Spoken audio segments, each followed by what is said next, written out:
sais pas si ça va passer. Voilà, on va le faire ensemble. C'est très varié hein, en fonction des lieux où vous êtes. Vous avez des directeurs qui sont des créateurs. Dans les centres dramatiques, c'est le cas. Ils ne prennent jamais de directeur qui soit simplement un directeur programmateur. Ils prennent en général un metteur en scène. Donc, en fonction des lieux, si on est théâtre de ville, si on est scène nationale, si on est... les critères changent. Au Théâtre 13, comme on est un théâtre municipal, bon, moi j'ai une formation de comédienne, mais je ne me considère pas comme metteur en scène, même si j'ai eu un cours avec lequel j'ai fait des mises en scène quand j'étais à Bougival. C'était un peu parce que j'avais un cours et qu'il fallait bien faire quelque chose à la fin de l'année et produire un spectacle. Donc, mais ce n'était pas ma vocation d'être metteur en scène. Maintenant, j'étais meneuse de troupe, ça c'est sûr. C'est-à-dire, il faut savoir, je crois que la chose la plus importante, c'est avoir une bonne équipe, savoir s'entourer, savoir déléguer. Et puis surtout avoir aussi de l'intuition en ce qui concerne les spectacles. Et la qualité des spectacles et les spectacles qui peuvent plaire au public et faire venir un public nombreux, c'est ça. Voilà, avoir cette intuition-là. Moi, c'est comme ça que je le considère, hein, parce que j'ai mis de côté mon métier de comédienne, parce que je m'épanouis pleinement dans ce travail d'investigation, de recherche, de découverte des nouveaux talents, puisque c'est vraiment le créneau que j'ai pris d'une façon assez... qui s'est un petit peu imposé à moi d'une façon spontanée, hein, sans que je le recherche. Aider les jeunes, voilà, parce que je sais qu'ils ont toujours beaucoup de mal à trouver des lieux, parce qu'on leur dit toujours « vous n'avez encore rien fait, faites vos preuves », mais il faut bien qu'ils fassent leurs preuves quelque part voilà, donc leur tendre la main à ceux-là, des jeunes que je trouve talentueux et qui méritent... d'être découvert. Moi, je viens après déjeuner. À partir de 11h, le théâtre ouvre avec une permanence téléphonique, évidemment, qui répond, l'accueil, etc. Et moi, je suis là tout l'après-midi, voire jusqu'à l'entrée des spectateurs. Et puis, soit je rentre chez moi, soit je vais voir un spectacle, parce qu'il faut que j'aille voir des choses aussi. Mon travail, c'est essentiellement ça, aller à la rencontre des compagnies, rencontrer des jeunes compagnies, rencontrer des metteurs en scène, voilà, savoir... Mais en allant les voir, en les recevant, il y a des rencontres humaines aussi. Au-delà de l'artistique, il y a aussi l'humain qui compte. Quand je dis ça, c'est que je peux aimer un spectacle et trouver que le travail est formidable. Si le metteur en scène... le courant ne passe pas avec le metteur en scène humainement, ça ne se passera pas. Ça ne se passera pas parce que c'est très important d'avoir une empathie avec la compagnie qu'on accueille. Et on peut se tromper de temps en temps, ça fait 13 ans quand même que je suis là, il y a compagnie et compagnie. Il y a des compagnies qu'on pleure quand on les voit partir, voilà, ils vont nous manquer. Et puis il y en a d'autres où on se dit, mon Dieu, vivement qu'ils s'en aillent. Parce que ça ne se passe pas aussi bien. Il faut que ce soit des rapports de confiance, c'est très important. Un rapport de confiance. Il y a de magnifiques histoires, on a noué de magnifiques histoires et de magnifiques liens avec des metteurs en scène ici qui font partie de la famille Théâtre 13. Et ça, voilà, c'est très important. Il y a ceux qu'on revoit régulièrement, et ceux qui disparaissent, curieusement. C'est-à-dire, ah oui, il y en a qu'on a accueillis une fois et puis on ne va pas les revoir pendant des années. Ils ne viennent pas voir les camarades. Et il y en a d'autres qui sont là, toutes nos premières, qui entretiennent les liens. Ça, c'est très important aussi. Moi, quand quelqu'un vient me voir, un jeune, enfin, vous demande un rendez-vous, que je lui accorde, il vient, ou une jeune, et qu'il me dit qu'il n'est jamais venu au Théâtre 13 voir un spectacle, c'est un très mauvais point pour lui. Et je lui dis, attendez, il faut que ce soit réciproque. De quoi vous me parlez? Vous me dites, ah, ça serait très bien qu'on joue au Théâtre 13, vous n'êtes jamais venu voir un spectacle, vous trouvez ça normal? Non, c'est pas normal. Alors que c'est justement un théâtre qui est tourné vers les jeunes compagnies, etc. La curiosité voudrait que vous veniez voir ce qu'on y fait quand même. Franchement, je vais privilégier ceux qui viennent, qui sont là, qui montrent, qui s'intéressent au travail des autres, qui ont cette générosité-là. Il n'y a rien de pire qu'un metteur en scène qui est sur lui, avec son travail qui l'intéresse, et les autres... Et puis voir aussi, parce que ça permet de voir les réactions du public aussi quand on est de voir pourquoi les gens, pourquoi un spectacle marche, pourquoi un autre ne marche pas. Enfin, ça permet d'avoir des clés. Non, je ne lis pas les textes. Alors bon, il y a les classiques en général. Quand on me propose un classique, je connais. Je leur demande, si je ne connais pas le travail du metteur en scène, je leur demande de me faire une lecture avec les comédiens qui réunissent. Parce que je veux entendre les comédiens sur ce texte-là. C'est ça qui me donnera une idée de ce que sera le spectacle. Déjà, s'il a fait une bonne distribution, c'est un très bon point. S'il a su distribuer les rôles, voilà, parce qu'on voit des erreurs, on se dit mais pourquoi vous avez pris ce comédien ou cette comédienne pour ce rôle-là? On ne comprend pas. S'il y a un comédien, je lui dis moi ça me plaît beaucoup, mais il y a tel comédien qui ne va pas. J'ai eu déjà ce genre de problème. Voilà, s'il s'entête, je ne peux rien faire. Si à partir du moment où je lui dis que je le prenais.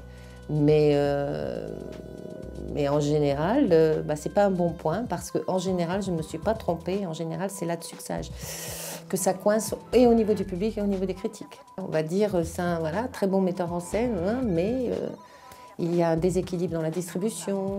On est là pour ça, mais maintenant, je n'interviendrai pas dans sa mise en scène, en tout cas. C'est pour ça que je demande une lecture avec les comédiens pressentis, parce que ça me permet en tout cas de dire, écoutez, si vous avez cette distribution, j'en veux pas. Mais en général, quand j'accepte une lecture, j'ai déjà vu quelque chose de ce metteur en scène. Et donc, il me propose un nouveau projet, voilà, et que je lui demande une lecture pour entendre le texte éventuellement que je ne connais pas. Et voilà. Et puis j'ai aussi des vrais coups de cœur ou des découvertes en Avignon, puisque j'y vais tous les ans. Je découvre de temps en temps des perles à Avignon. Donc je programme 2 ans après. Je leur demande de couper. De toute façon, ici, ils le savent, il n'y a que pour les Shakespeare qu'on a dépassé les 2 heures, 2 heures et quart.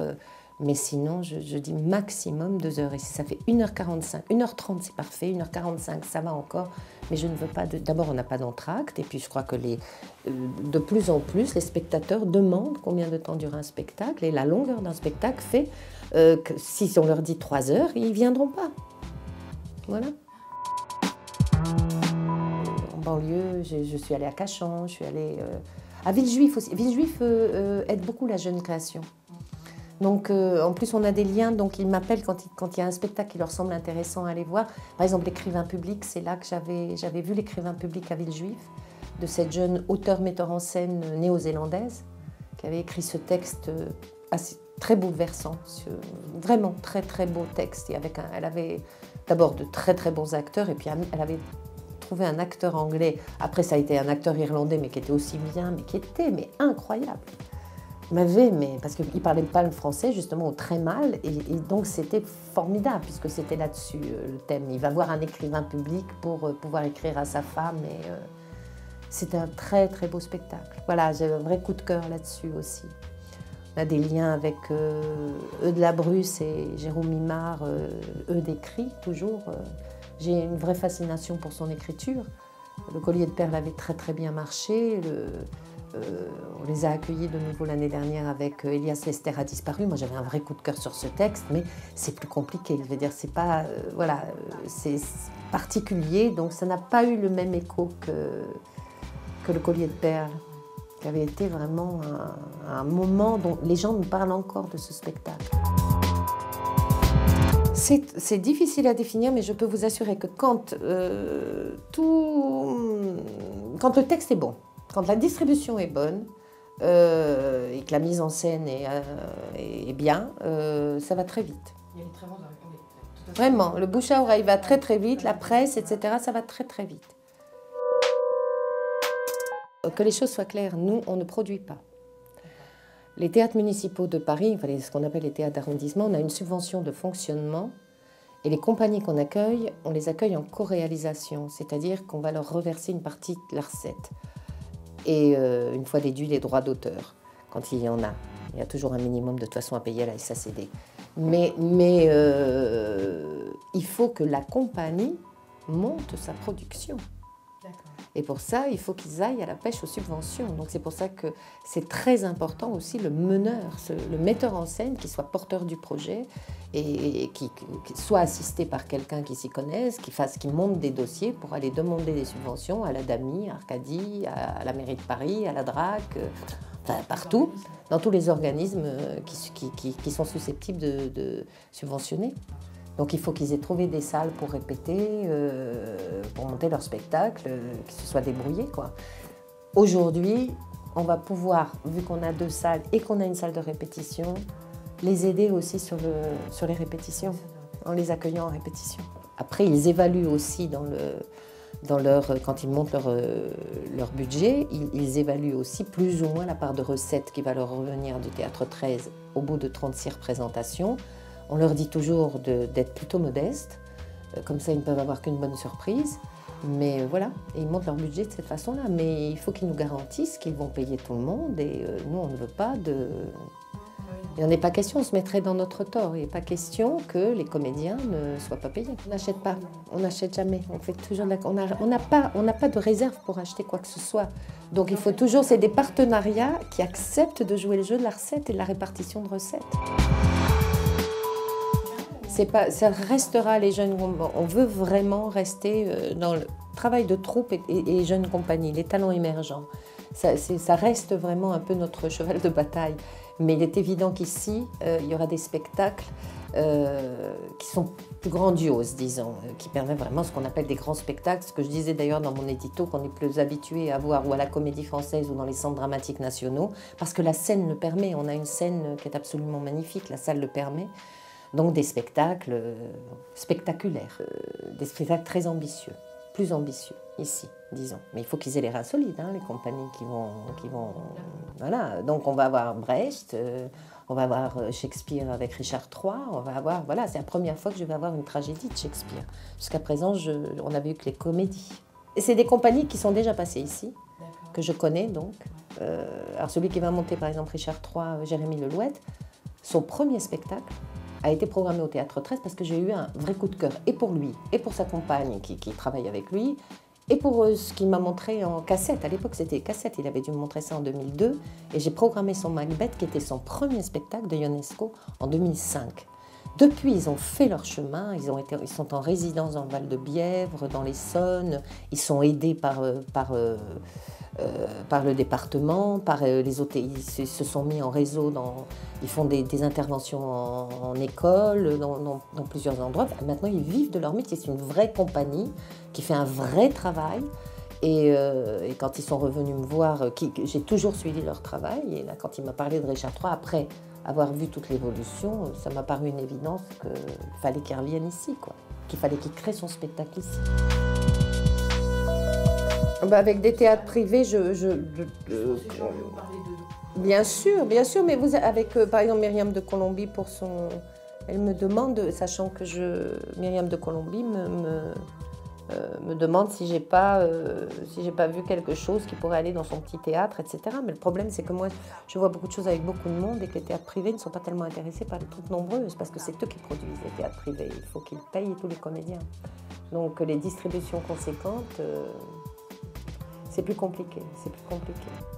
Moi, j'aimerais que les théâtres municipaux, enfin un théâtre comme le mien, soient un tremplin pour ces jeunes qui ont du talent. En tout cas, certains ont prouvé qu'ils en avaient. Et j'aimerais bien que les directeurs des centres dramatiques nationaux, qui sont très largement subventionnés, qui ont les moyens, et je crois que c'est dans leur cahier des charges, puissent prendre le relais avec ces jeunes compagnies et les accueillir donc dans un grand confort pour qu'ils puissent créer leur prochain spectacle sans avoir à se triturer la cervelle pour trouver les fonds, etc.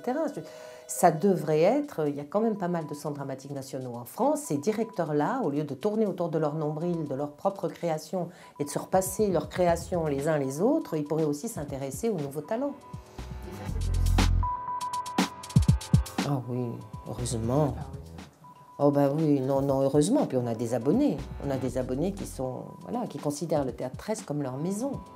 C'est vrai, c'est extraordinaire. On a vraiment... J'ai reçu une lettre il y a combien de temps? Je ne sais plus, c'était... Je crois il y a 2 mois peut-être. J'étais au bord des larmes en lisant cette lettre, parce que c'était un monsieur qui nous écrivait, enfin qui m'écrivait à moi, mais je communiquais à toute l'équipe évidemment, qui m'expliquait que ça faisait longtemps qu'il voulait m'écrire, pourquoi il ne s'était pas réabonné cette année. Et là, c'est là qu'on se dit, mais on fait partie de leur famille. Il me raconte ça comme si j'étais quelqu'un de... Il racontait que ça faisait des années qu'il était abonné, depuis très longtemps, et puis qu'il y a une dizaine d'années, la Providence avait mis sur sa route une femme qu'il avait abonnée aussi au Théâtre 13, que c'était sa compagne et qu'ils venaient tous les deux au Théâtre 13 voir tous les spectacles. Quand la lumière s'éteignait, ils se prenaient la main.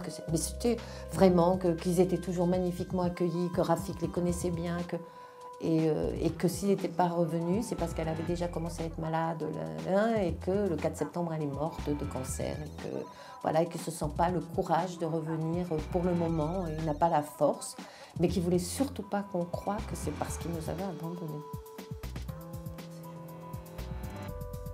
Voilà, et qu'il fallait qu'il nous l'écrive, que c'était parce qu'il avait du chagrin, mais pas du tout parce que le Théâtre 13 était dans son cœur. Mais c'est une lettre, voilà, ce genre de témoignage, ça récompense de tout.